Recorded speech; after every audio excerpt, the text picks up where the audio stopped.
Welcome to grass roots media. కేంద్ర ప్రభుత్వం తీసుకున్న ఒక్క నిర్ణయం దేశంలో పసిడి అమ్మకాలను భారీగా తగ్గించేసింది.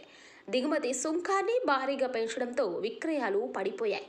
ఇరాన్ ఉద్రిక్తతలతో పెరిగిన ఇంధన ఆహార ధరలు తోడవడంతో జనం అసలు షాపుల వైపు వెళ్లడమే మానేశారు. కేవలం 2 వారాల వ్యవధిలోనే దేశవ్యాప్తంగా పసిడి డిమాండ్ ఊహించని విధంగా 70% మేర పడిపోయింది. బంగారం దిగుమతులపై కస్టమ్స్ డ్యూటీని కేంద్ర ప్రభుత్వం 6% నుంచి ఏకంగా 15% పెంచింది.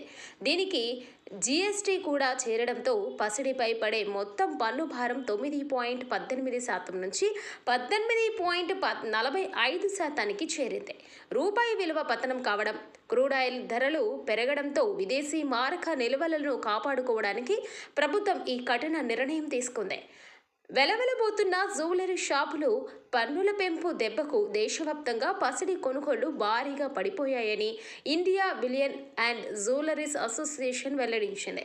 గతేడాది మే నెల చివరి 2 వారాలు 25 టన్నులుగా ఉన్న బంగారం డిమాండ్ ఈసారి కేవలం 7.5 టన్నులకే పరిమితమైంది.